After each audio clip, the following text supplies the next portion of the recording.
is based on the principle of killing as many enemies as possible. The sudden miss made Patton's heart bleed. He could only roar in his heart. But he didn't dare to really lose his temper with Su Ming. Uda. The arrow fell far to the ground and hit the head of an unlucky Chitauri infantryman, preserving Patton's 100% hit rate record. After casually killing the enemy and recovering the chariot, Su Ming saw where the arrow went. He then looked at Patton's unfriendly expression and said comfortingly, "No problem, your hit rate is still reliable." Patton also saw that the arrow that had been shot in vain had penetrated the top of an infantryman's head. And his mood immediately turned from cloudy to sunny. He gave Su Ming a thumbs up from a distance.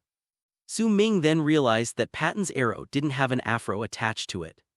He must have run out of stock. This is a complete mess.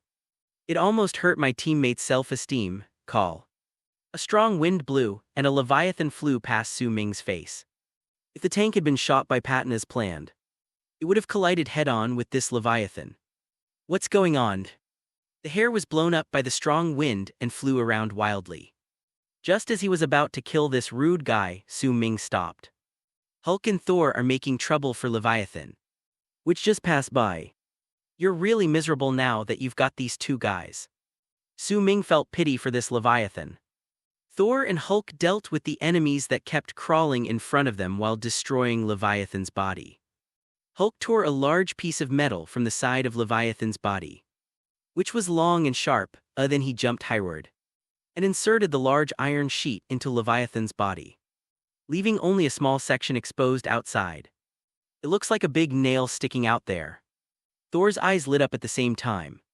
How could a man with a hammer resist the temptation of nails? I can't take it anymore. Thor acted much faster than he thought, stretched his body and raised Thor's hammer. Neil Meyer's body flashed blue and white electric light at the same time, as if he was also very excited, and smashed down with great effort. Boom, crack. The huge lightning was transmitted to the nail head along with the force of the hammer. Countless electric lights covered Leviathan's body, and the big nail that was driven deep into it violently destroyed its internal structure. Oh, with a long wail, Leviathan plunged to the ground. Inertia caused it to slip into a church. Hulk and Thor walked into the church side by side to confirm the results of the battle. The two big men stood next to each other, and a silent awkwardness drifted through the air. Dwang Thumpy Thor, who had just shown a hint of satisfaction in his eyes, was knocked away by Hulk's punch and fell heavily into the ruins. Finally, only Hulk was left on the screen. I sniffed and felt much better. Chapter 107. Goodman Su Ming. Su Ming saw from afar that Leviathan was killed in a short while without any surprise. With these two together, even if you throw them into an unfamiliar map, you can still beat it. Looking up at the sky, there were only a few chariots left that were flying all over the sky. But the Chitauri infantry on the ground still gathered in groups. Colonel Rogers used all his skills to rescue the civilians trapped in the bank and stood there silently. The side profile is full of iron blood and fatigue. Agent Natasha forced a chariot to fly towards Stark Tower, but she could only adjust the flight direction and could not fight back. Behind her was another chariot. Energy cannons were fired one after another, and Natasha was exhausted. Locke, dressed in armor, was sitting leisurely in the back seat of the chariot. Su Ming was shocked, then looked disgusted. Chariot. Good stuff, Loki, damn it. With a mighty leap, he flew towards the building. He must get these 30 billion, patent help. Natasha's chest ached as she was being chased. The enemy's energy cannons were a bit scary, and one of them almost grazed her hair. This made Natasha, who had no life-saving skills, feel her palms turn cold, and she couldn't help but call for support. Patton remained calm and drew his bow to shoot an arrow. Whoosh! The arrow went straight for Loki's carotid artery, but was firmly grasped in Loki's hand just before it hit. At this moment, Su Ming in midair secretly said that something was wrong. Su Ming didn't know if the other arrows had explosive heads, but the one shot at Loki definitely had one. If you don't do it now, the money will be gone again. Agent Romanoff, jump. Natasha finally arrived near the target location. Just as she was about to jump out of the car, she heard Su Ming's reminder. Who knew that Su Ming's words actually delayed her chance to jump? Before Su Ming finished speaking, the magnetic field covered him. The two chariots in front and behind violated Newton's laws and stopped in midair. But the car stopped, but the people didn't. Loki was about to show off with the bow and arrow when he flew out. Loki, who was spinning in the air, had a lot of questions in his head. Are the brakes so sensitive? Boom. Before Loki could even think of anything, the arrow in his hand flashed blue light and exploded next to his face. The shockwave propelled him towards Stark Tower. Agent Natasha was also thrown out. What does it feel like to free fall from the top of a skyscraper? Asked Tony, but Natasha knew she was doomed. She couldn't fly. He screamed out instinctively, looking at the ground, getting closer and closer with despair in his eyes. Su Ming controlled himself and the two chariots to land steadily on the rooftop of Stark Tower and raised his hand to exchange. Exchange successful, plus $30 billion. Account balance $35.50 billion. At the same time, Natasha's figure also fell down. Damn, didn't I remind you to jump out of the car? Su Ming had no choice but to release the force field again. Crunch! A gnashing sound was heard as a piece of the outer metal of Stark Tower was torn off and chased after Natasha. At this moment, an explosion sounded not far away. and a figure flew over from the fireworks. It was Loki. Although he possesses a divine body and has strong resistance to blows, he is still unable to withstand the continuous blows of explosions and falling to the ground. He fell on the Stark rooftop with his limbs spread out. His helmet flew off and his hair was disheveled. The large iron plate controlled by Su Ming caught Natasha steadily in midair, and then turned into an elevator to lift her back. At this moment, Natasha felt that the shield uniforms were really breathable. If not, the sweat in her trouser pockets alone would have drowned her. Landing safely on the upper level of the rooftop, Natasha, having survived the ordeal, sat down on the ground. Her gaze happened to meet that of Dr. Selvig, who had just awakened. Su Ming took 2 steps towards Loki and found that his hands were empty. "Where's the scepter?" At this moment, a huge figure jumped up. Loki's face was filled with anger. The explosion just now shattered the elegance he had cultivated for so long. Boom! But before he could stand up, he was knocked away again by the angry Hulk. It hit the wall in the hall and bounced down. The glass of the French window was shattered all over the floor. There's no technical content at all, really. Faced with the rude and brutal Hulk, Loki could no longer contain his anger. "That's enough. You lowly people, I'm a god, I tell you. I won't be bitten by ants." With his eyes wide open, Loki loudly declared his specialness. But before he could finish his words, his body was pulled out of the screen. Hulk grabbed Loki's feet and threw him back and forth on the floor, just like the laundry women in the old days would throw clothes on the rocks by the river. Even the sound is the same: bang bang bang bang bang. There is also a hint of rhythm every time the floor was hit. A shallow pit was formed and a lot of debris was thrown up. Loki's moral integrity was also shattered. And Loki is the hammer in Hulk's hand at this moment, as if testing the earthquake resistance level of the Stark building's floor. You know what? It's not bad. There was a lot of noise here, but the floor was not seriously damaged. After making love, Hulk walked away satisfied. Poor god. He didn't understand how this noob dared to act so pretentious in front of him. And spat. Poor Loki was now embedded in the floor like a dead hamster. His arms curled up, his eyes dull, doubting the existence of God. Tap step soon. Su Ming, holding the scepter of mind, came over and couldn't help but smile as he looked at Loki lying on the ground in a daze. "Did you mess it up?" Su Ming just searched around and finally found the scepter on the balcony on the lower floor. But he didn't have to go downstairs to get it. He just raised his hand and the scepter flew into his hand. At this moment, I heard Loki's roar. When I turned around, I saw Loki being thrown to the ground by Hulk. Hiss. It hurts to look at it. In other words, Loki has special blood. If it were someone else, he would have exploded into a ball of blood mist long ago. But it looks really decompressed at this moment. Su Ming recalled the scene of watching a movie with popcorn. Why is there no popcorn? Grilled sausage is also okay, tilde. Or maybe a can of cold beer with some peanuts and edamame. And some peace and quiet. Loki is not in danger of death. And he is not even unconscious. Can't you see that his eyes are still open? He just suddenly experienced the double impact of his shattered heart and shattered moral integrity. And it took him a long time to recover. Hearing Su Ming's ridicule, Loki's eyes moved slightly. When he saw his mind scepter, his eyes lit up again. He struggled to stand up, with arrogance in his eyes and messy hair. It was hard to describe his aura. "Give it to me. You don't deserve it." Su Ming looked at me playfully but said nothing, looking up and down at the armor on Loki that still shone with golden light despite being battered. The thought came to his mind again. This guy really has forgotten the pain after the wound has healed. Thinking of this, Su Ming handed over the scepter in his hand. Loki's eyes lit up. See, there are still people who know the true meaning of God. He reached out to take the scepter unexpectedly. The next second, not only did Loki fail to get the scepter, but Su Ming's other hand also grabbed his outstretched wrist. Loki's confident expression froze. An ominous premonition rushed into his mind, and he subconsciously looked up at Su Ming. Su Ming just smiled slightly and held Loki's hand tightly.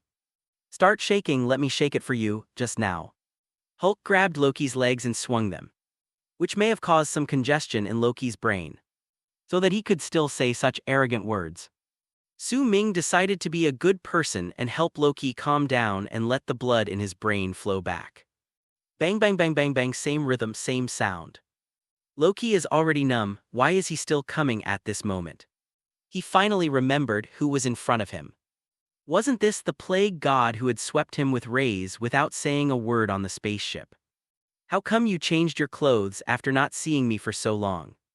How come he is so powerful? If I had known it was this guy, I would have strategically played dead. No no no.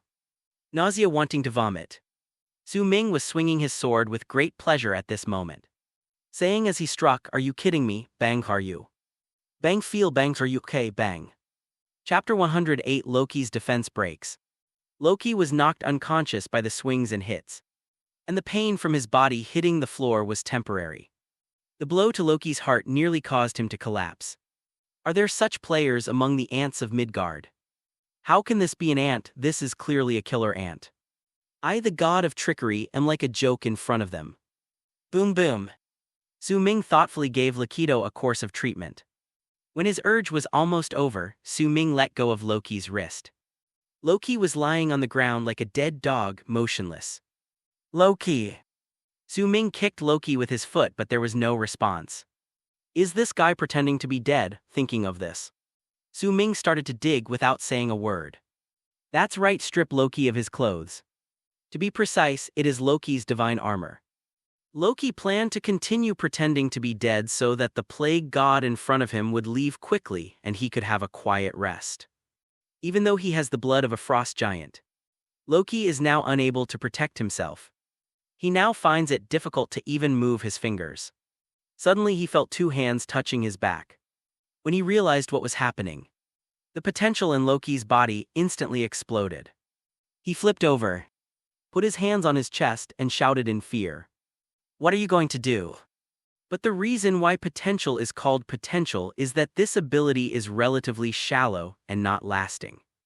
After Loki performed the above actions, he no longer had any physical strength left and could only stare at the pervert in front of him with fear in his eyes. You can scream. Su Ming was in a playful mood at this time. He originally just wanted to strip Loki of his clothes and sell them for a good price. But it seemed to have caused him to misunderstanding. He also said such a classic line. If I don't continue to read the words, I feel like I'm letting down the situation. But I could never say. No one will come to help you even if you scream at the top of your lungs. This is so fucking perverted, physiological conflict. His hands did not stop moving for a moment as he continued to study the switches on Loki's armor. Focusing on the ruthless one, Loki was filled with shame and indignation. He had heard that some people in Midgard liked to play this kind of trick. I didn't expect that I would get into this trouble. I'm warning you, my god. The one who is stripping is God. Loki gradually became desperate and issued a weak warning. But the other party's hands did not stop moving at all. And suddenly snapped. There was a sound of a metal mechanism snapping, finally. Su Ming found the switch hidden inside the armor, and a smile appeared on his face. This tiny sound was no less than the explosion of a galaxy to Loki's ears. Seeing Su Ming's smile and thinking about what might happen next, Loki successfully felt where his tear glands were, biting my lips tightly to prevent the tears from flowing. Soon Loki was like a fat sheep under the farmer's hands, and was shaved. Bang dang. Su Ming took off the armor piece by piece and threw them aside until only a pair of shorts was left. Fortunately, this Asgardian armor has leg armor instead of pants. Su Ming actually felt that his behavior was a bit abnormal. But there was no way. He had been thinking about this set of armor for a long time. It was really nice. Fortunately, it was just leg armor and not pants. Even he himself could not accept the idea of stripping a man's pants. When the last armor made a crisp sound when it was thrown into the pile of armor, and Loki's face turned pale. The intense shame made his body tremble uncontrollably. Although he had taken off his clothes once before, that was just a trick used by Loki to deceive others. It was all about his acting skills. But this time it might depend on Su Ming's taste. I hope he doesn't like mind. Just when Loki was about to accept his fucked-up fate, Su Ming left him without even looking back and walked towards the divine armor. It shouldn't be fake this time. Su Ming looked at the small pile of golden armor on the ground, which looked even more luxurious against the green cloak, and rubbed his hands. Exchange successful. Plus $1,500 billion account balance, $50 billion.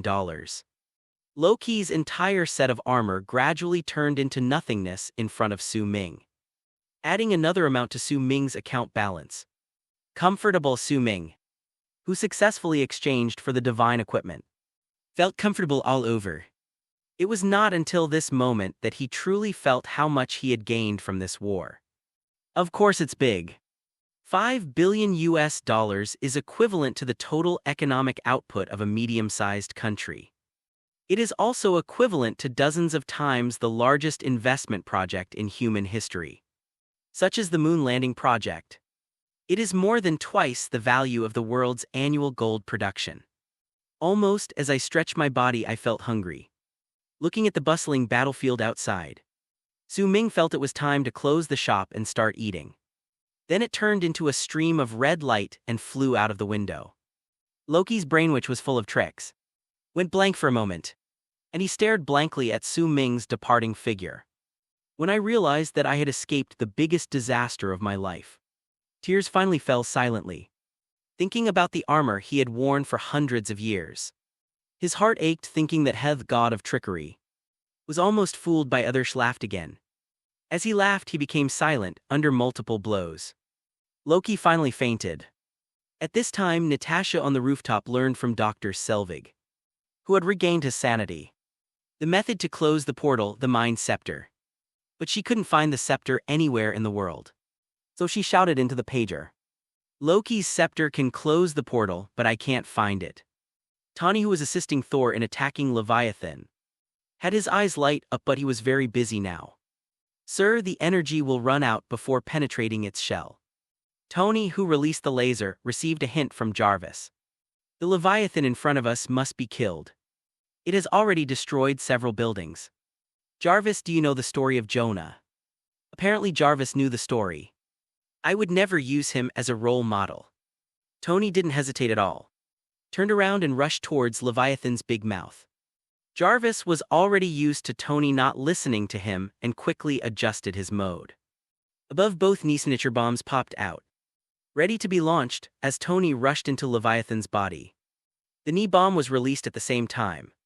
A flash of fire spread throughout Leviathan's body, and the enclosed space greatly multiplied the effect of the explosion. In the flames, Leviathan shattered and fell to the ground, and Tony fell down in the aftermath of the explosion. Before he could stand firmly, Tony was knocked back and forth by a series of laser pulse attacks. Soon, Tony was surrounded by Chitauri infantry again. At this time, Hawkeye Barton only had one arrow left in his bow. Faced with the attacking enemies, he had no choice but to replace the rope arrow and perform a leap of faith in the gap between the overwhelming attacks. Shoot the rope out in midair for an ultimate escape. At this time, the melee warrior Hulk was also suppressed by the long-range firepower of a tank team and fell into a passive position. Nick Fury has been suspended, Execution Order 7A11. The command came through the headset of the fighter pilot carrying the nuclear warhead missile. 7A11 confirmed, ready for takeoff. Agent Hill discovered an anomaly in the mothership's control room and urgently reported, "Sir, there's something unusual on deck." Upon hearing the report, Director Fury ran away, and an RPG rocket launcher was also taken away. "Attention everyone, a plane has taken off illegally. We need to shoot it down, I repeat. The flight is not authorized." Agent Hill followed the operating procedures and gave orders at the console.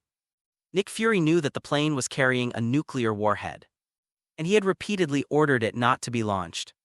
But it was clear that there was a traitor among his men. Bam! The rocket launcher hit the tail of the plane, and the accelerating fighter instantly lost power, and the remaining inertia caused it to slide to the edge of the deck. Nick Fury's frown had just relaxed a little when he saw another plane successfully take off in front of him. He pulled out his pistol and tried to continue shooting, But the plane flew out of range in a flash, damn it. Mother of asterisk. Nick Fury's mood right now is worse than his hair. Chapter 109, Closing the Gate. Su Ming came to the front of the cosmic cube. Looking at the cube slowly releasing energy, Su Ming directly pushed the scepter in his hand against it. Su Ming only felt an uncontrollable vibration coming from his hand. And then the scepter was firmly attracted into the energy shield. Su Ming, who was unable to pull out the scepter even with all his strength, felt the convergence of these two violent energies. He looked a little nervous. When the hell is this going to end? Su Ming knew that as an outsider, he did not have the protagonist buff of the Avengers members. It didn't matter that the scepter in his hand was absorbed by the energy range of the cosmic cube. But Su Ming felt uneasy at the moment because he couldn't let go of the scepter. I don't think it's that difficult. Little did he know that Su Ming's awakened demigod body had come into play. When Su Ming crossed the space portal before, the demigod body was not activated in vain. The instructions on the system interface have clearly stated that Su Ming's demigod body will be more compatible with spatial energy. What Su Ming didn't expect was that, when he tried to interrupt the operation of the portal, his body became stuck. Although Su Ming has a body of steel, he is not very worried that he will suffer any fatal attack in the process. But the deprivation of his freedom has caused a huge loss of his sense of security. Damn it. If you don't let me go, we'll just have to wait and see. Anyway, no one can do anything to me for now. I want to see what you can do. At this moment, Su Ming's bloodiness was aroused. After working in Marvel for several months, he has never encountered such a passive situation. For a moment, I really couldn't think of any good way to get out. At this time, Nick Fury urgently contacted Tony Stark. Stark, did you hear that? A fighter jet carrying a nuclear warhead is flying in your direction. How many more minutes? 3 minutes at most. When Tony learned that the fighter planes carrying nuclear warheads had taken off, even though he was surrounded, his mind was quickly thinking of countermeasures. Jarvis analyzed intelligently. It would have devastated the entire area. But even though Tony was wearing armor, he was still crushed by the Chitauri infantry. When even a guy armed with a rifle can give himself a good blow on the head, there was no way. The long battle had made Tony's energy insufficient, even though he possessed the pure energy produced by the new element reactor. But Tana, knowing the importance of the situation, ignored the enemy infantry's attack. It's not that he doesn't want to fight back, but he has more important things to do now. Jarvis, send all energy to the thrusters, it's done. With a burst of high-powered spray, Tony finally broke free from the encirclement of enemy infantry. And fighter planes carrying nuclear warheads are rushing to the scene at a speed parallel to the speed of sound.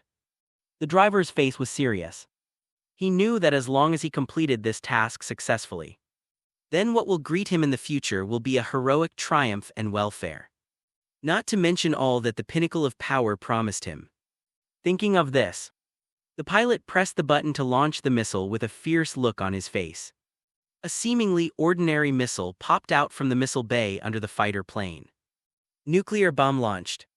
Detonation in 2 minutes and 30 seconds over. The pilot wished the weapon would explode immediately so that he could be a hero saving the world. The missile streaked across the sky, trailing a long trail of smoke as it flew towards Manhattan Island. At this time, Saul and Colonel Rogers did not know that they were about to fall into a doomsday catastrophe.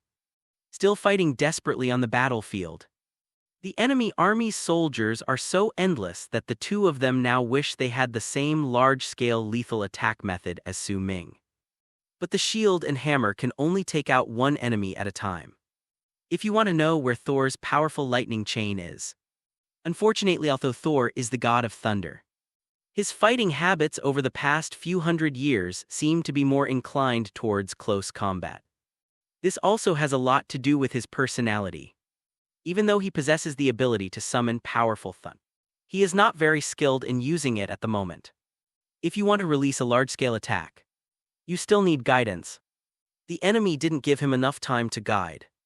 Even though Thor could kill an enemy instantly with one hammer, he was still in a tough fight, not to mention Colonel Rogers, who had just used all his skills to rescue the civilians trapped in the bank. Now he was only supported by the energy in his dantian. And the enemies who kept attacking him made it difficult for him to breathe. If Colonel Rogers had not been facing Thor back to back, he would have collapsed long ago. Thump. You see. An ordinary pulse attack is enough to make Captain America fall to the ground, and he can't get up for a long time. It can be seen that this war has exhausted the members of the Avengers team. The rooftop of Stark Tower when Dr. Selvig and Natasha saw Su Ming coming to the front of the cosmic cube with the mind scepter in his hand. Their eyes lit up. Before the two could tell him how to interfere with the Rubik's Cube's energy release, Su Ming just thrust his scepter straight at the cosmic cube. The energy wave spread out in a circular shape, and Dr. Eric and Natasha were caught off guard and blasted several meters away. But when Natasha saw that Su Ming seemed to be in a state of electric shock and couldn't let go, she rushed forward, bam! When Agent Natasha's hand just approached Su Ming's body, it was knocked away again by an invisible energy. Natasha, who had also experienced a fierce battle, was exhausted and could no longer get up. She could only look at Su Ming with worried eyes, praying that Su Ming will be safe and sound. Although Dr. Eric is the creator of the Cosmic Cube activation device, he is powerless in the face of the scene before him. Watching Agent Natasha being flung far away, he could only do what he could to help Natasha up. It all depends on fate. With Eric's help, Natasha barely sat up and looked at Su Ming with hope. Eric had actually seen the person who touched the Rubik's Cube. He originally thought that Su Ming was just an ordinary agent of Hild, but after witnessing it with his own eyes, he could no longer underestimate this young man with an oriental appearance. And deep worry appeared in his eyes. Su Ming did not feel any physical discomfort at this time, except for his hand being stuck to the scepter and unable to be pulled back. He seemed to have merged with the energy field released by the cosmic cube. When energy becomes strong enough, no one knows what will happen. Su Ming didn't know much either. But what he didn't know was that, after activating his demigod body, the energy that matched him happened to be spatial energy. The cosmic cube is the container of the space stone. So at this moment, Su Ming was pulled by the energy not because of the principle of electric shock, but because his body was actively immersing itself in the field of this compatible energy and was reluctant to leave. Su Ming, who knew nothing about this, just wanted to make the process faster. Hurry up. I'm so hungry. The feeling of hunger in his stomach made Su Ming's patience no longer sufficient. But the connection between the mind scepter and the cosmic cube seems to be limited to a connection. Without any changes, Su Ming couldn't understand why he couldn't get his hand out. But since it didn't hurt him, he just let it go. Fate is closing the portal. Does anyone hear me? So what are you waiting for? Turn it off. Colonel Rogers replied without hesitation. Wait. I have a nuclear bomb here. It will explode in a minute. Tony responded calmly into the pager. At the same time, Iron Man used all his energy on the thrusters and flew towards the nuclear bomb. Chapter 110: Su Ming's attack. Tony came to a conclusion after considering Jarvis's analysis. I know where it should go at this moment. Facing a global devastating disaster, Tony's arrogant personality surprisingly did not show up. Even showed unexpected commitment and sense of responsibility. He was seen rapidly approaching the bottom of the nuclear bomb and picking up this seemingly ordinary missile. Stark, you might never come back from this trip. Jarvis reminded his master in a serious tone he had never used before. Sir, do you want to contact Miss Pepper? Even the intelligent assistant Jarvis thought that Tony's choice at this moment was equivalent to suicide. Just as Tony was discussing his final arrangements with Ms. Pepper over the phone, something strange happened on the roof of Stark Tower. Boom! Su Ming felt a violent vibration in his hand holding the mind scepter. But the energy released by the cosmic cube slowly turned into thin threads. High in the sky, the portal through which the Chitauri army was pouring into Earth's airspace was visibly shrinking. But at this moment, the global live broadcasts were all about Stark's news. Even in this desperate situation, we recognized Iron Man, millionaire Tony Stark. Tony is still carrying a nuclear bomb and flying towards Stark Tower. His eyes were filled with unprecedented determination and solemnity. This is completely different from the arrogant, funny and cynical Tony in his daily life. Just when Thor and Colonel Rogers dealt with the surrounding enemies and Hulk escaped the crisis, they all looked up and watched. Tony carried the missile over the energy column rising from the cosmic cube and headed straight for the portal. At this moment, Su Ming's hands were finally freed. Looking at Tony carrying the nuclear bomb and flying towards the portal, Su Ming only wanted to say one thing: can you do this? So reckless as soon as the thought came to his mind, Su Ming released the magnetic field and flew towards Tony. If nothing else, even though this war has brought Su Ming a lot of benefits, the nuclear bomb that embodies the crystallization of global scientific research will definitely be exchanged for a good price. The space portal is slowly closing, but Tony, carrying the missile, seemed to have identified his target and vowed to send this big guy to the enemy's hometown. Su Ming was getting closer and closer from behind, but the space gate was about to close, and he had not yet caught up with Tony, who was attacking at full speed. One flies, the other chases. At the moment when the space gate closed, Tony, carrying the missile, finally passed through the portal and came to a void universe. There is no oxygenogravity, and more of an eternal loneliness. But Tony was too busy to think about that. He only had one thought in his mind. Nuclear bombs can explode, but never on Earth, the armor, which was already low on energy, kept sounding the alarm. But Tony seemed determined to deliver the weapons of mass destruction to the enemy camp at the cost of his life. Tony entered the universe, and his body became paralyzed instantly. The body carrying the nuclear bomb moved forward solely by inertia. Watching Tony send the nuclear bomb out of the portal on the monitor, all the staff of the SHIELD helicarrier burst into cheers.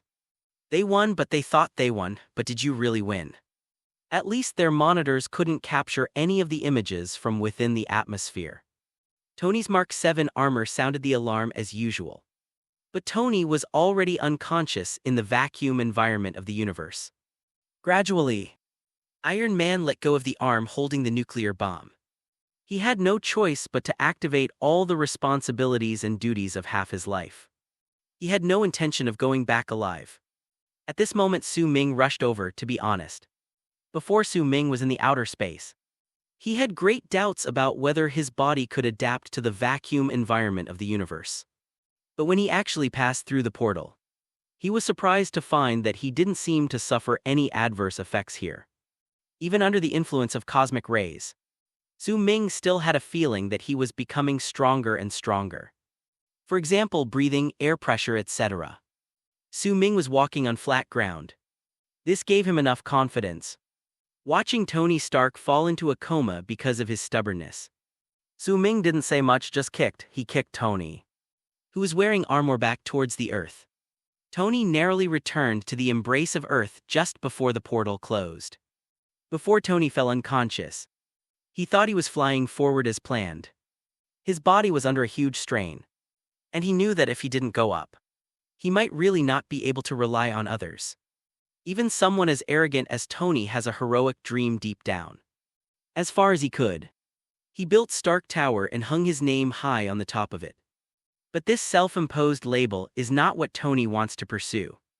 He wanted the whole world to look at him, all looked at him, chant his name and remember him forever.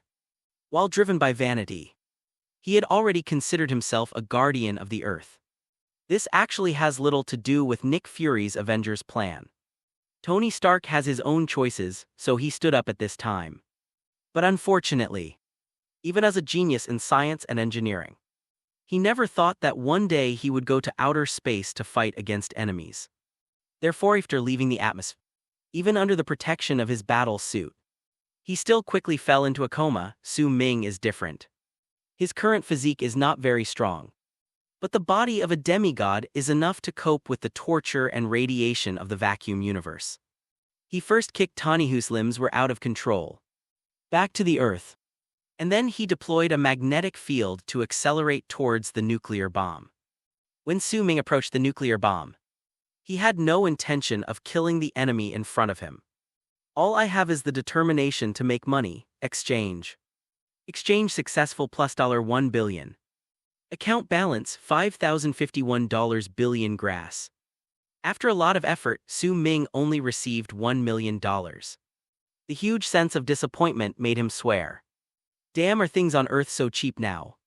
But as he flew towards the Chitauri camp by inertia, he didn't have much time to worry about it. Fuck you. Su Ming, who thought that a nuclear bomb could bring him endless benefits, was a little irritable at this time. He released hot gazes and freezing breath at the same time. The densely packed enemy camp less than a kilometer in front of them had no time to react before a series of explosions and shattering ice occurred. In the vacuum environment of the universe, there is no air as a medium for sound to propagate. At this moment, Su Ming heard silence. But the flames in front of him calmed Su Ming's fucked-up mood a little. It's already this time. Who cares whether it's worth money or not? Brother, I just want to vent now, after leaving Earth. Su Ming no longer had any thoughts of making money. When he was in a bad mood, he loved whoever he loved. The Chitauri army suffered a devastating disaster. Thanos, who was monitoring from afar, froze in expression. I'm afraid I have to move on to the next plan. As an existence that dominates half of the universe, Thanos actually doesn't care much about the gains and losses of a planet. But the existence of the Mind Scepter and the Space Stone forced him to think carefully about his plans. Who is this guy? A question arose in Thanos' mind. The reason why he is called Thanos is because wherever he goes, the planet is destroyed and he becomes the king. But on such an inconspicuous planet, he encountered an existence that disrupted his plans. This made Thanos a little curious about Su Ming. The Chitauri army is just one of Thanos' subordinates in many galaxies. It's no big deal if they are destroyed at this moment. Thanos looked at Su Ming's irritable and aggressive figure, and his deep eyes flashed with a cold light. After Su Ming vented his anger, his mood improved slightly. But when I turned around, I found that the portal was closed. Holy shit, how the hell am I supposed to get back? At this moment, Su Ming's body radiated a strong white light, and a beam of pure energy reached somewhere in the universe. Chapter 111, Trapped in Space. There is a huge spaceship with a strange shape in the Chitauri army camp in front of us. This should have been the target that the nuclear bomb should have destroyed. But it just became the object of Su Ming's venting. Heat vision and freezing breath are used at full power. The mothership was being frozen and cut at the same time. After a while, the powerful explosion turned the spacecraft into a vast piece of space garbage. After the explosion, all the Chitauri infantry on Earth fell to the ground at the same time, as if their souls had been sucked out. The energy fluctuations on Leviathan's body flashed and disappeared. And then it fell to the ground. It crashed down from the sky, destroying a group of buildings. Realizing that the battle was over, Thor and Colonel Rogers looked up and watched the portal slowly closing. With no sign of Tony returning, come on, Tony. My heart is full of worries. It was not until the portal was completely closed that Natasha on the roof vaguely saw a figure spinning and falling. She smiled. The metallic luster that occasionally reflected from the figure made her realize that this was Tony Stark. Thor and Colonel Rogers also saw Tony, and their worries were instantly put at ease. The worry in the captain's eyes disappeared in an instant, and even his expression became much more relaxed. This guy, Thor soon discovered the problem. Tony's hands and feet did not emit fire as he fell, and his speed was getting faster and faster, and he was about to crash into the building. Wait, he doesn't seem to be slowing down. Tony is just a mortal, and it would be inappropriate for him to fall straight down like this. Before he finished speaking, Thor swung his hammer and prepared to go forward to respond. Whoosh! Neil Mjolnir's speed of rotation was getting faster and faster, making a sound as it cut through the air. Just as Thor was staring at Tony and preparing to jump, a dark shadow flew past from a distance. Hulk caught Tony just before he hit the building. But the kinetic energy accumulated by free fall is not so easy even for Hulk to dissipate. Crash bang, Hulk holding Iron Man first left a deep trench on the outside of the building, destroying countless building materials. Then it fell to the ground, scraping against the roof of a car. The car, which was only lightly touched, had a big dent on it and could not escape the fate of being scrapped. Saul and Colonel Rogers came running over. Is he breathing? He pulled off the mask of Mark 7, revealing Tony's face inside. At this time his eyes were closed and he was silent. Colonel Rogers looked at Tony lying in front of him with only his face exposed. And various first aid methods flashed through his mind. But Tony's body was covered in armor full of scars. So other methods were useless. Should he be given artificial respiration? Rogers hesitated for a moment. Seeing that the small light on Tony's chest, which was always on, suddenly went out. Everyone had an ominous premonition. Could it be that Tony? Roar, Emma! Hulk suddenly roared without warning, scaring everyone and waking up the unconscious Tony. What happened? Don't tell me someone kissed me. The unruly look made everyone realize instantly. Yes, it's this bee. Su Ming was standing in the void of the universe at this time. And explosions flashed before his eyes. The Chitauri army that invaded the Earth is now facing a catastrophe. But there was no scenery in front of Su Ming except this collapsing army. What's even more terrible is that as the explosion flames became smaller and smaller, Su Ming was gradually surrounded by darkness. Absolute silence, absolute darkness.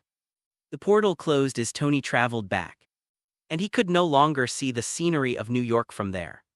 You can't even see where the Earth is. Fuck. Who would have thought a nuclear bomb would be worth $1 million? Shouldn't this be a noble existence? How come it's so cheap? Even if I stayed on the ground to clean up the battlefield, I wouldn't have only gained 1 million. Little do people know that nuclear bombs like this are not rare in the United States. According to incomplete statistics, there are no less than 10 nuclear bombs of this type in the United States. There's a whole squadron of nuclear-armed aircraft on S.H.I.E.L.D.'s helicarrier alone. Su Ming felt that his actions could only be described in one word: failure. What a fucking failure. Not only did I not make any money, but I couldn't even go back. At this moment there was a twitching in his stomach, and the protest of his intestines was transmitted to Su Ming's ears through his flesh. Blood and bones, so hungry, in the face of hunger. No one can fight back, whether they have the body of a demigod or a body of steel. Su Ming felt so hungry that he could barely stand up straight. But the question is how to get back. Su Ming tried to open a portal and return directly to Earth. When I concentrated my mind to connect with my mental power, I found that my mind was blank. A slight feeling of powerlessness was reflected back from the mental power. Su Ming guessed that it might be because the distance was too far, and his mental power was far from enough to open a portal across the universe. That's right, you can upgrade. Su Ming finally remembered his system. Won't we be able to go back after the portal is upgraded? Thinking of this, Su Ming immediately opened the interface and planned to enhance his teleportation skills. Upgrade failed, maintenance in progress. Shall I wipe it? You don't maintain it early or late. And you tell me you can't use it when I need you the most. When will it be fixed? There's no notification or anything, it's so stupid. Su Ming was a little overwhelmed. His greatest support for his arrogance was now useless. At this moment, looking at the long string of numbers on the account balance, Su Ming felt that the curse was too harsh. How about fly back? But given the size of the universe, the distance between planets can be several light years. Even if Su Ming could control the magnetic force to move freely, his speed was very limited. If there is no means of space travel, no matter how fast you are, in front of a distance unit like light years, you taste. When people are in trouble, their bodies tend to become more honest. Although I felt hungry when I was fighting just now, I didn't feel too bad when I thought that I could have dinner if I just endured it a little longer. However, Su Ming was now in the vastness of space, in endless darkness and extreme cold. The hunger at this time seemed to be taking his life. He tried to move a but since there was no air and no wind, his skin felt no feedback. Su Ming's senses seemed to no longer belong to him. Obviously, he is not ready for space travel yet. Spicy tofu. Roast duck wraps, rojima shabu shabu mutton. Various delicious Chinese foods emerged in Su Ming's mind. After eating all over New York, he still thinks Chinese food is the best. Even grilled cold noodle scrulled glute. Spicy rice noodles or something would be fine. Just when Su Ming was missing all kinds of delicious food from the bottom of his heart, a white light gradually appeared on the body. That is the energy from the cosmic cube or the space gem. Su Ming didn't notice. His mind was full of desire for all kinds of food. The gem on the scepter quietly lit up. The Mind Stone has an effect on those around it. Just like when the Avengers and Nick Fury almost had a quarrel in the laboratory on the mothership. They were also affected by the gems at this moment. Su Ming's desire for food became stronger and stronger. This desire, which seems to come from the depths of the soul, activates the energy stored in the body, until one moment light became brighter and brighter, even bringing a slight vibration. What's the principle? The scarlet suit made the white light that shone through his body have a hint of red, illuminating Su Ming's body. The increasingly bright light, accompanied by the subtle vibration, pulled Su Ming back from his thoughts. Su Ming didn't know that when he just closed the portal. The energy of the cosmic cube flowed into his body through the mind scepter. Under the influence of the spatial energy harmony of the demigod body, this energy was retained in his body. He just didn't know how to turn it on, he didn't even know it existed. At this time, this energy was activated. Chapter 112. Everyone has their own concerns. I think we should just skip work tomorrow and take a day off. Although Tony was lying on the ground, he was in a very good mood after learning that he had won. Have you ever had shawarma? There's a restaurant about 2 blocks away. I don't know what it tastes like, but I'd like to try it. Colonel Rogers also agreed with Tony's proposal. How could they just fight without eating? But he glanced in the direction of Stark Tower, thinking that Loki was still there and reminded. We're not done yet. Several people immediately understood what the captain meant. Then we'll have barbecue later. It seems Tony must have barbecue today. Natasha knew that it was not only Tony who passed through the portal with the nuclear bomb, but also Su Ming. I learned from the intercom that Tony had landed safely and reminded everyone. Mr. Fate also followed. When did this happen? Saul and Colonel Rogers were shocked when they heard this and said in unison. They were just engaged in a tough battle, busy dealing with the enemy in front of them. So how could they have time to pay attention to others? Tony's eyes were dazed for a moment. He vaguely remembered that, after passing through the portal, he intended to use all his strength to throw the nuclear bomb into the enemy camp. But as soon as the nuclear bomb was launched, it was hit back by a huge force. Now that I think about it, that red figure was none other than Mr. Silver Jew. It's not good to eat barbecue without everyone. Tony looked up at the location of the portal, and the trance in his eyes gradually turned into solemnity. I am safe, but what about Silver Duke, Silver Goo? Silver Goo, can you hear me? No response. Several people's faces gradually darkened at this time. Su Ming didn't know that Tony had already made an appointment with everyone to have a barbecue. The spatial energy in his body was mobilized to form a strong white light, which shot out from his body into the distance, just like the energy column on the roof of Stark's building just now. Su Ming looked at the changes in his body in amazement, not understanding what was happening. But since it happened, it's not necessarily a bad thing. He watched the beam of light flash by quietly, and he vaguely felt that the Earth was in the direction where the energy was emitted. As the energy passed through the space in front of my eyes, a wave appeared. Colorful ripples flashing with special light and shadow effects appeared out of thin air in front of Su Ming. Gradually, the light shifted from Su Ming to his eyes, like a drop of water falling into the liquid surface. The fluctuation amplitude of the space in front of Su Ming became larger and larger. Until this fluctuation reached its peak. The universe before our eyes seemed to be torn apart. A familiar scene appeared in front of Su Ming. It was the place where he had just stripped Loki's clothes, Stark Tower. Su Ming unexpectedly discovered that on the other side of the space crack, several comrades were gathered together with their backs to him. Staring at a certain place, through the gap Su Ming saw Loki, who was wearing cool clothes and had messy hair. At this moment, he exuded a unique temperament, a sense of brokenness. This made Thor very curious about what had happened to his brother that made him look so haggard. Also wear his clothes. The space gate appeared silently. No one noticed except Loki. He faced the direction where Su Ming appeared. The moment he saw Su Ming, he seemed to have seen something infinitely terrifying, and his pupils shrank into needles. He remembered Tony inviting him for a drink, and thought that in front of so many people, that guy wouldn't bully him. If it's okay, I'd like a drink. Loki pretended to be calm and looked at Tony, ignoring Pat and others who were pointing their bows at him. The person he wanted to ignore most at the moment was Su Ming. The shadow Su Ming cast on him was too huge, causing his seemingly calm expression to be mixed with some anxiety. Guys, have you decided what to eat? The space rift disappeared instantly as Su Ming crossed over it. Everyone was shocked when they heard the familiar voice behind them.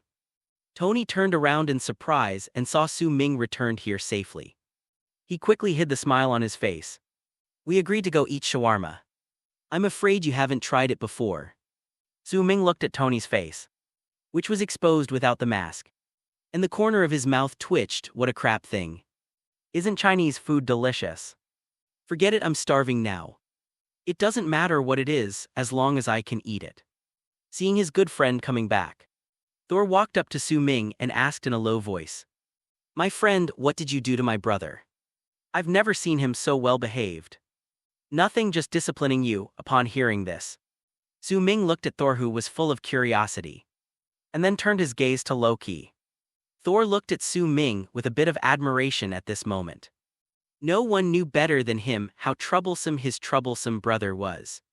But it had only been a short time, and the fateful brothers had actually made Loki behave himself, like a mouse seeing a cat, as an older brother. Thor expressed his wish to have such an effective method and ability to discipline his younger brother. Loki realized that Su Ming was looking at him, and his body shook instinctively, and he hugged his arms tightly. Arabic restaurant. Everyone sat around the dining table, except for Su Ming, who was eating in no time. Everyone else was a little absent-minded. It's not just because the food in this store doesn't taste that good. Tony recalled that his reactor seemed to have short-circuited and almost killed him. It's never happened before. It seems I need to find time to inspect it properly. Rogers didn't even have an appetite. He actually met someone who was exactly like him and fought with him. The other party said that Bucky was still alive. Whether true or not, Colonel Rogers lost his appetite. Dr. Banner can already recall many memories after transforming into the Hulk. He seemed to have knocked down someone when he rushed out of the stairs. This person looked so familiar that he unconsciously looked at Tony. Thor was supposed to be interested in the food on Earth, but at this moment he felt it was tasteless.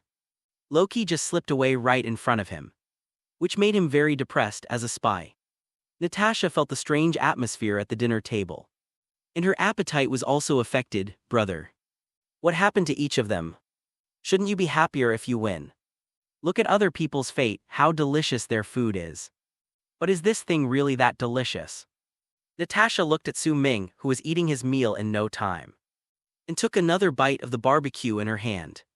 The taste is very ordinary. Is it really like Tony said? That fate has never eaten this thing at this time. Su Ming probably knew why several people were absent-minded. That's all about the fourth part. Why rush? But I have to say, the taste of this shawarma is really not good. Thinking of this, Su Ming ordered another one. The frequent use of magnetic fields, heat vision and freezing breath consumed a lot of Su Ming's energy. He can't charge his battery as fast as Superman by basking in the sun yet, so his appetite is still quite strong.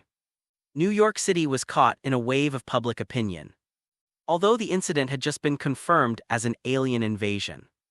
The group of superheroes known as the Avengers was more than just a relief to many. It's really nice to have them, you know. It's a wonderful thing to have someone to protect us. I love you, Thor. The Scarlet Silver Duke is my eternal love. The news reports are all about the Avengers. Some people tattooed Captain America's shield on their bodies. Some grew beards like Tony Stark. And some made Hulk's face into a mask and wore it on their heads. Iron Man merchandise is selling like hotcakes. And Stark Corporation's stock price has been hitting its daily limit for consecutive days. But the most sought-after item is the half-face silver mask. Even though it is just a low-quality plastic product, it represents a person, the Scarlet Silver Duke. In many interviews, only one old man with white hair and slicked back wearing sunglasses expressed a different opinion. Superhero in New York, how is that possible? There is also the view that they should be held responsible for the damage done to the city. Discussions about the Avengers continue to ferment. But they seem to have evaporated from the face of the earth and disappeared without a trace. Chapter 113, You Chose to Survive. An interview with a woman was broadcast on TV. She was seen standing beside a street full of ruins, with several dusty firefighters behind her. She was in a state of disarray. Her blonde hair disheveled and covered in dust. Her body covered in black ash. But her eyes sparkled with hope and longing. Captain saved my life wherever he is, wherever they are. I just want to say thank you. Nick Fury deliberately turned on the TV while he was connected to the top members of the World Security Council. This is his team, this is his plan. Even though it took him many years to finally accomplish this feat, he was very satisfied with the result. To put it bluntly, they saved the world. You old stubborn people who make decisions on your own. It's time to listen to the voice of the masses. Thinking of this, the smile on Nick Fury's face became more obvious. Even though he is older than any of the senior executives in front of him. It doesn't matter if your thoughts can't keep up with the development. Even if you are under 30, you are just a young old lamp. Where are the Avengers? The attention of the top executives was successfully attracted by this group of superheroes. Some people believe that these people will seriously threaten the security of the Earth's homeland, and should be strictly controlled and planned for early. Nick Fury knew too well the dirty thoughts of these politicians. He crossed his arms over his chest and said lazily, I'm not tracking where they're going right now.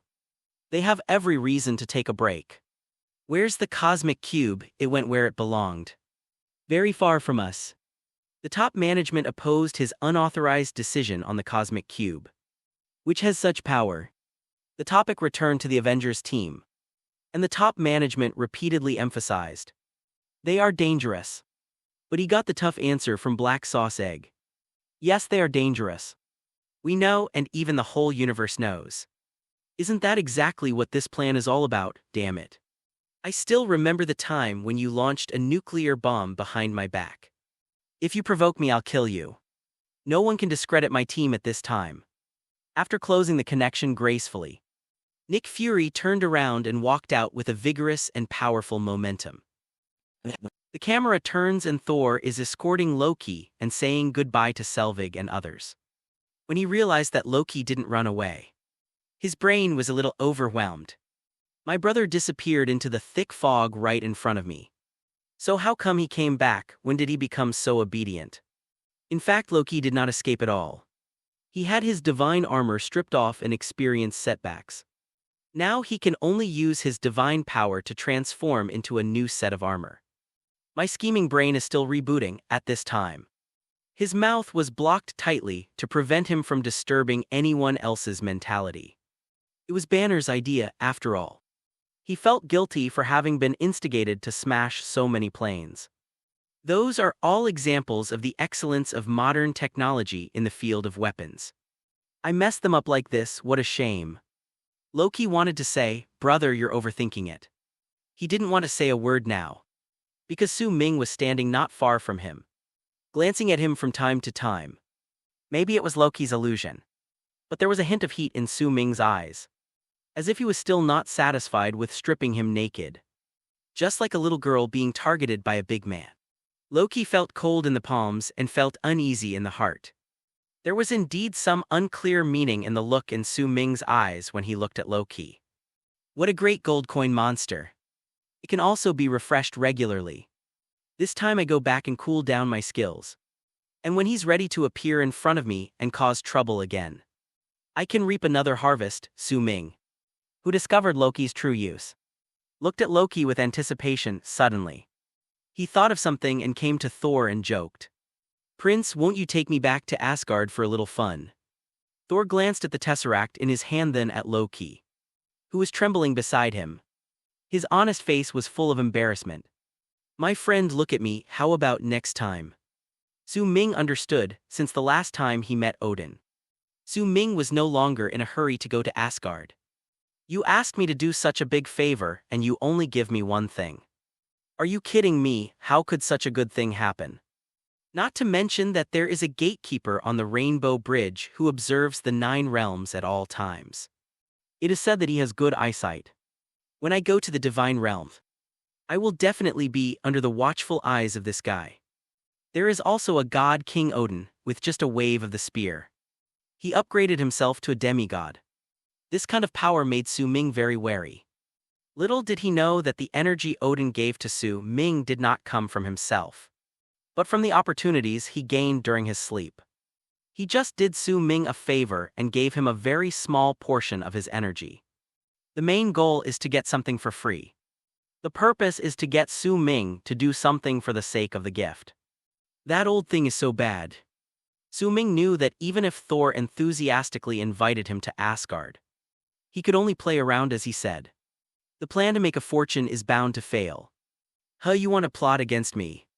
When the gods turn twilight, I'll go there again. I guess no one will care about a few missing items in the treasury then." Patting Thor's shoulder, Su Ming did not insist on his idea. This made Thor recognize this friend even more. "Next time let's fight together." After saying that, he twisted the handle of the cosmic cube container in his hand, releasing the space energy and successfully connecting to the Rainbow Bridge. The 2 Thor brothers turned into a white light and disappeared in front of the few people. You have to ask why Su Ming didn't take the opportunity to grab the cosmic cube and keep it for himself.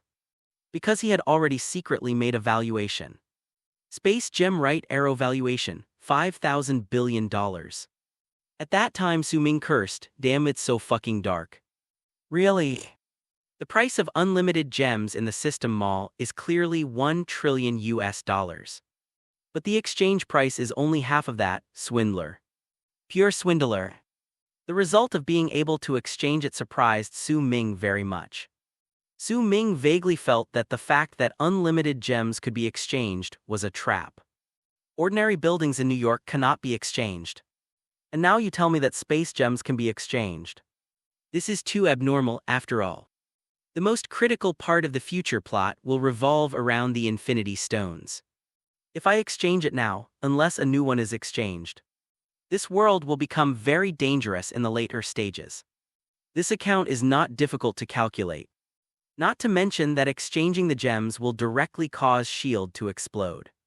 Just based on the price of this purchase and sale, Su Ming lost $500 billion on the spot. He didn't believe that another space gem could be produced somewhere in this universe. The only result was that at the critical moment, I had no choice but to redeem it from the mall. It's hidden quite deeply. Everyone knows how to choose. What Su Ming didn't know was that, when he was estimating the value of the space gem, in a temple somewhere on Earth, an imposing bald man suddenly opened his eyes. His face was full of solemnity. Only after confirming that Su Ming did not take any further action on the space gem did he seem to breathe a sigh of relief and slowly closed his eyes. "You chose to survive, young man." The soft whispers were barely audible. "That's right, this monk is Master Ancient One." While in meditation, she was constantly observing every key node in the future development of this world. The pendant on the chest emits a faint light. Master Gu Ye's observation of Su Ming was not a sudden impulse. She had noticed Su Ming for a long time. There is a question. How could he have a portal to another world? Not only that, she found that she often saw this person's shadow in different timelines in the future. Especially when the survival of a world is at stake. This person will definitely be seen. What made Master Ancient One hesitant was that Su Ming's existence seemed to be full of unknowns. It's as if he suddenly appeared in this world and frequently intervened in the future development of this world. If it weren't for his righteous way of doing things, Master Ancient One would have almost thought that he was the calamity of the entire plane. A clenched fist slowly loosens. Chapter 114 Power Outed. Su Ming didn't know that he almost became the target of Master Ancient One. He now has only one question: when will the system maintenance end? After the alien invasion war, Su Ming's account balance has reached more than 500 billion, which is enough to take his strength to the next level. But the system was maintained while he was trapped in space. This incident almost broke Su Ming's defense. If it weren't for the spatial energy accumulated by the Demigod Body that helped him open the spatial rift, Su Ming was afraid he would starve to death in space. After returning to the hotel, Su Ming thought for a long time before he found a clue. It's very simple process of elimination.